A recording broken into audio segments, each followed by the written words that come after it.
आदरणीय मंच श्री गुरुजी और मंच पर उपस्थित सभी अनुभवी विद्वत जन, मुझे सिर्फ 5 मिनट का समय मिला है और 5 मिनट के समय में सिर्फ भूमिका बांध सकता हूँ, आरंभ से अंत नहीं कर सकता। इसलिए नंद जी का बोधिक होने के बाद और प्रोफेसर साहब ने जो बातें आपको इतिहास के पृष्ठभूमि पर कही, मैं उसका समापन विषय रखना चाहूंगा।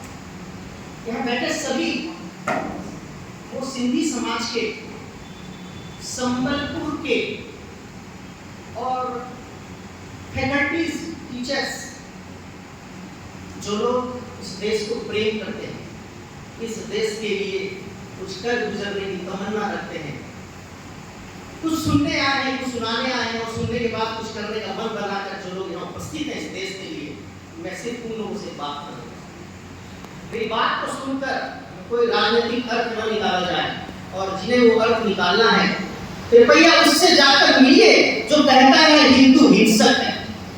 हिंदू अगर हिंसक होता तो 1946 से 48 तक 10 लाख हिंदुओं को जब मारा गया तो शायद उस समय का हिंदू 40 लाख मुसलमानों को भी मारा होता। हमने एक मुसलमान को नहीं मारा, इन्होंने पूरी ट्रेन बस की बस लाशों से भरकर भेजा है हिंदुस्तान को बहा दिया 1947 में। ये प्रक्रिया चालू हुई 1946 से 48 तक। हम हिंसक हैं मित्रों। मैं आपको प्रश्न पूछूंगा यहाँ, मेरी बात अगर आपको खराब लगे तो कृपया मुझे माफ कर दीजिएगा, क्योंकि गलती हमने करी है तो सुधारना भी हमारा काम है।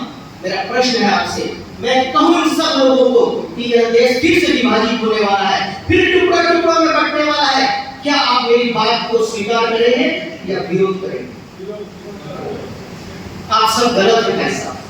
नंदा जी की बात को सुनने के बाद, प्रोफेसर साहब की बात को सुनने के बाद, जिन परिस्थितियों के कारण देश 2 टुकड़ों में बटा, जिन राजनीतिक नेताओं के घुटना टेकने के कारण, जिनके मुस्लिम पुष्टिकरण के कारण, खिलाफत आंदोलन को अपना आंदोलन बनाने के कारण, बंग भंग को स्वीकार करने के कारण, पूरे इतिहास की कहानी जब सुनेंगे वो सारी गलतियां आज के राजनीतिक नेता लोग, ये जेएनयू से निकले पढ़े लिखे लोग, और इस देश में अब भी जयचंद जैसे लोग जिन्होंने हमारा देश तब तक पराधीन हुआ, बाहर वालों से कभी परास्त नहीं हुआ पैसा, वो हमें कभी हरा नहीं सके।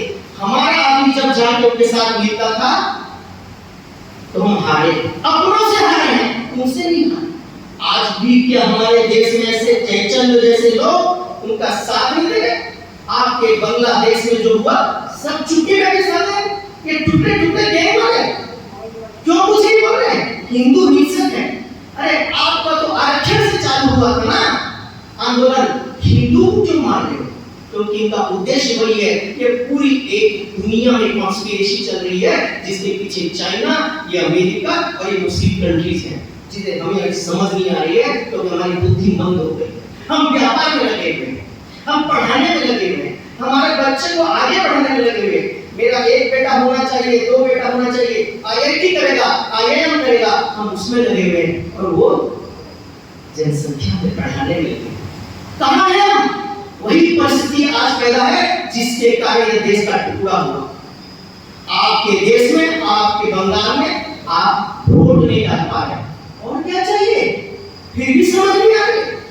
आपके केरल में अधिकतर लोग या तो क्रिश्चियन है या मुस्लिम है, क्या समझना बचा है? लेकिन जो बात आज आपको विश्वास नहीं हो रही कि देश का टुकड़ा होगा, मैं आपको प्रमाण देना चाहता हूं कि यह बात गलत साबित हो सकती है। जिस अंग्रेजों ने हमारे ऊपर शासन किया, वो कहते थे कभी इनका सूर्यास्त नहीं हो सकता, कितने देशों में राज्य था। आज वो ब्रिटेन कहां खड़ा है? सिमट गया है अपने देश में, और वहां पर भी दंगे हो रहे हैं, कॉन्स्टिट्यूशन, और दंगों को पीछे किस तरह है कहने की जरूरत है। कोई सोचा नहीं था 200 साल पहले कि इनका भी देश गरीबी में चल जाए, लेकिन हुआ। जब देश स्वाधीन नहीं हुआ था 50 साल पहले, जब गांधी जी थे और उनके साथी थे, कोई सोचा नहीं था कि देश के दो भाग में बंटेंगे। गांधी जी कहते थे देश अगर बंटेगा तो मेरी लाश पे, वो भी जिंदा थे लेकिन देश बटा। जो बातें आज सोच रहे हैं वो होता है। आज वही देश को तोड़ने वाली ताकतें क्या कह रही है?